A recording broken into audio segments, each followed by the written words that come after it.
Indian এক সাংবাদিক ভারতের সম্বন্ধে, সে সেভেন সিস্টার নিয়ে বলছে, বলে দেখেন আপনারা যদি সেভেন সিস্টার নিয়ে ফিল্ডে বাংলাদেশ নিয়ে আহ, আঙ্গুলি মারেন, তাহলে সেভেন সিস্টার ঠিক থাকবে না, সেভেন সিস্টার অক্ষত থাকবে না। তো এইটা বলার পর থেকে ওরা বুঝছে, আরে এই লোক তো আসলে হাসিনার মতো না। তো এদেরকে চোখে চোখ রেখে কথা বললেই আপনি দেখবেন যে এরা ভয় পেয়ে যায়। গণ অভ্যুত্থানের পর থেকে ভারতের বিজেপি সরকার কেন বাংলাদেশের জনগণের সঙ্গে বিরূপ আচরণ করছে? গণ অভ্যুত্থান পর বর্তমান এখন করে যাচ্ছে, সীমান্তে হত্যা হচ্ছে, দুদিন আগে হয়েছে, আপনি জানেন স্যার। এই বিষয়ে যদি কিছু বলতেন। আমাদের আসলে বর্তমান যে ভারতের হিন্দুত্ববাদী মোদী সরকারটা আছে, এরা হচ্ছে ওরা যদিও আমাদের দেশে মৌলবাদের উত্থানের কথা বিভিন্ন সময় রং বয়ান দিয়ে থাকে, কিন্তু আসলে ঘটনাটা সত্য হচ্ছে তাদের বেলায়। বাংলাদেশে যেই মৌলবাদী হিন্দুত্ববাদের উত্থান হয়েছে এবং ওইটা যে ওখানে শিকড় গেড়ে বসেছে, এবং ওখানে যেই সংখ্যালঘুদের উপরে যে অত্যাচার অনাচার চালাচ্ছে, এটা পুরো দুনিয়া দেখছে। কিন্তু তো ওরা তো বিগত 16 বছর মনে করেন হাসিনার মাধ্যমে আমাদের এখানে বয়ান দিয়ে এই জঙ্গিবাদ নাটক, তারপর মৌলবাদী নাটক এসব করে মিডিয়ার মাধ্যমে, আমাদের দেশে কিছু পত্রিকা আছে আপনারা জানেন, মিডিয়ার লোকজন আছে, তারা ওদের দালাল হিসাবে এজেন্ট হিসাবে কাজ করে। তো এদের মাধ্যমে আমাদের এখানে মিডিয়া প্রপাগান্ডা করে মানুষকে বিভ্রান্ত করেছে এবং রং মেসেজ দিয়েছে, তো যেটা আমাদের দেশে কখনো ছিল না।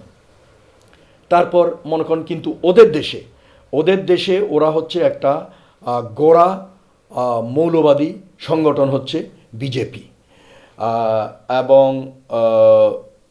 ওইটার সদস্য এই সেই গ্রাসরুট লেভেল থেকে উঠে আসছে এই মোদি এখন এইটা, যেহেতু তারা মৌলবাদী হিন্দুত্ববাদে বিশ্বাস করে, তারা বেসিক্যালি ইসলাম এবং মুসলমানকে সহ্য করতেই পারে না, দে আর অ্যালার্জিক টু ইট, এটা আমি আপনাকে আগেও বলেছি।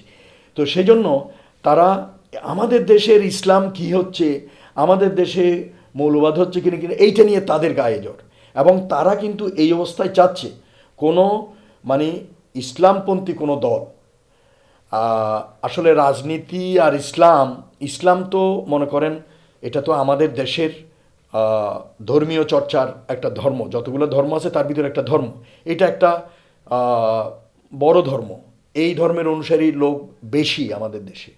তো সেই জন্য তাই বলে যে এই দেশ একবারে মৌলবাদী হয়ে গেছে, এই যে বয়ানটা ছাড়ার চেষ্টা করতেছে, দ্যাটস নট কারেক্ট। তো মোদি সরকার আমাদের দেশে চায় না কোনো ইসলামী মূল্যবোধওয়ালা কোনো দেশপ্রেমিক জাতীয়তাবাদী চেতনার কোনো দেশ ক্ষমতায় আসুক। সেজন্য তারা, আপনি দেখেন সেই 24-এর অভ্যুত্থানের পর থেকে, সফল বিপ্লবের পর থেকেই তারা আমাদের দেশে একটার পর একটা ঘটনা ঘটিয়ে আসছে। কেন?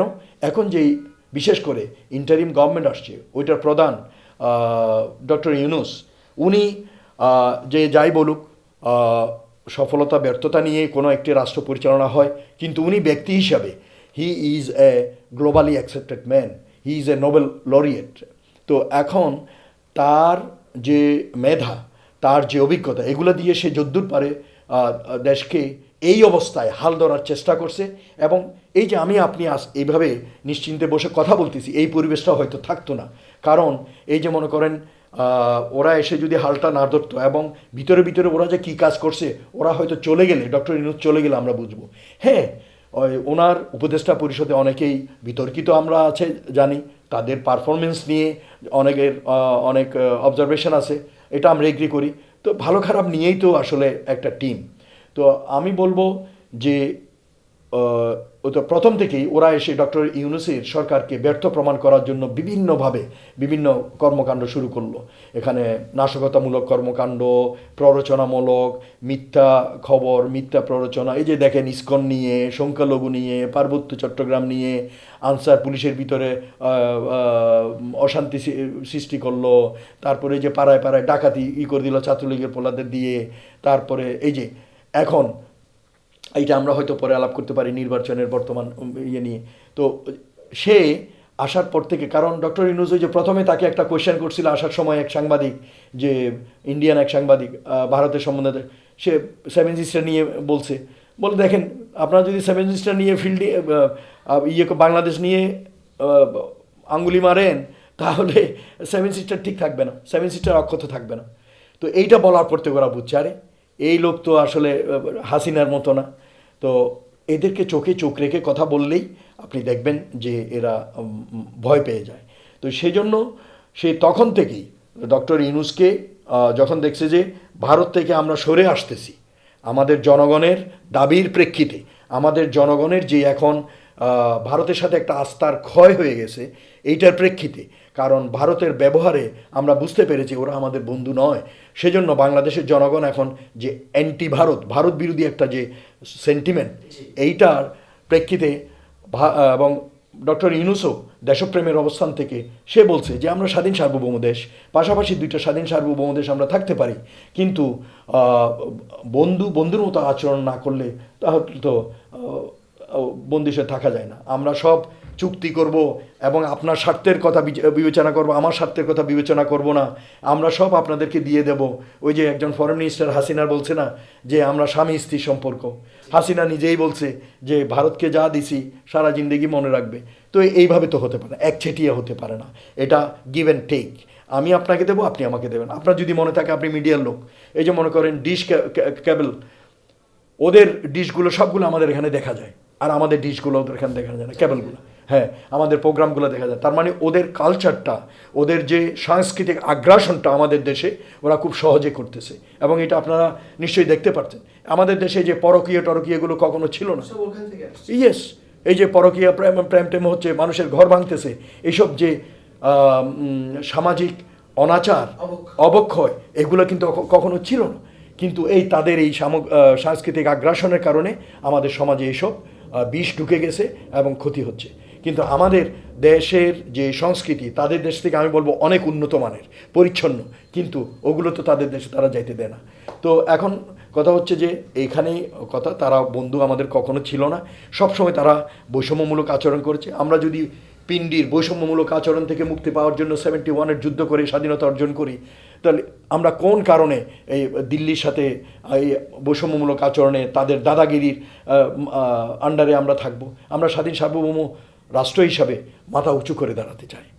তো ওদের সাথে আমাদের বন্ধুত্ব হবে কিনা এটা জানি না, কিন্তু প্রতিবেশী হিসাবে তারা আমাদের সাথে ন্যায্যতা এবং সমতার ভিত্তিতে লেনদেন করার জন্য তাদের পররাষ্ট্রনীতি পরিবর্তন করে, তাদের অ্যাটিটিউড পরিবর্তন করে আসতে হবে। হাদির উপর হামলার ঘটনাকে কোনো বিদেশি ষড়যন্ত্র আছে বলে কি মনে করেন?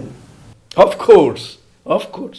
আপনি যদি ভারত বিদ্বেষী না হন, ভারতকে ঘৃণা না করেন, তাহলে আপনি দেশপ্রেমিক না, সোজা কথা। একটা মানুষ, কারণ আমাদের বাংলাদেশের এখন প্রধান শত্রু হচ্ছে ভারত শত্রু আমি কেন বলবো? কারণ ওরা আমাদের জন্মের পর থেকে, অর্থাৎ আমাদের স্বাধীনতার পর থেকে আমাদের উন্নতি কখনো চায়নি। আপনি আজকে ভিয়েতনাম দেখেন, আমাদের পরে স্বাধীনতা অর্জন করে ওরা কোথায় আর আমরা কোথায়?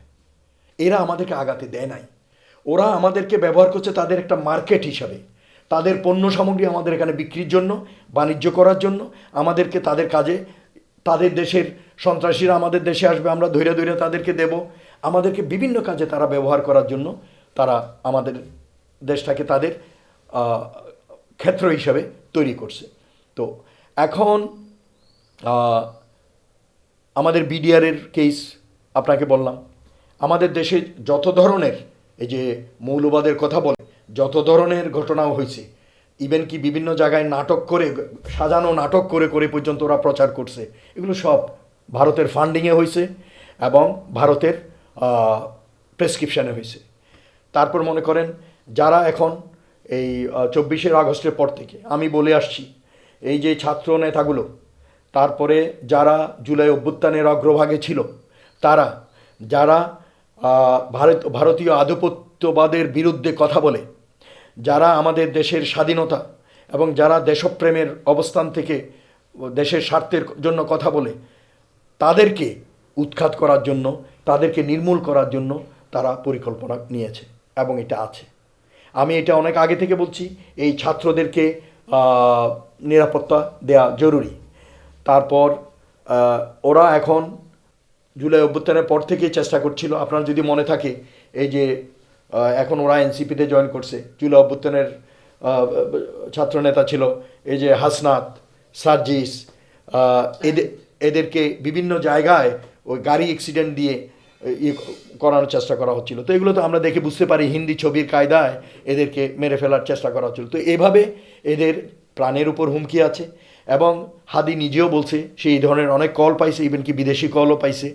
তো এই ধরনের আমরা অনেকেই এই ধরনের কল পাই, আমিও এই ধরনের অনেক আশা ইশারা ইঙ্গিত পাই।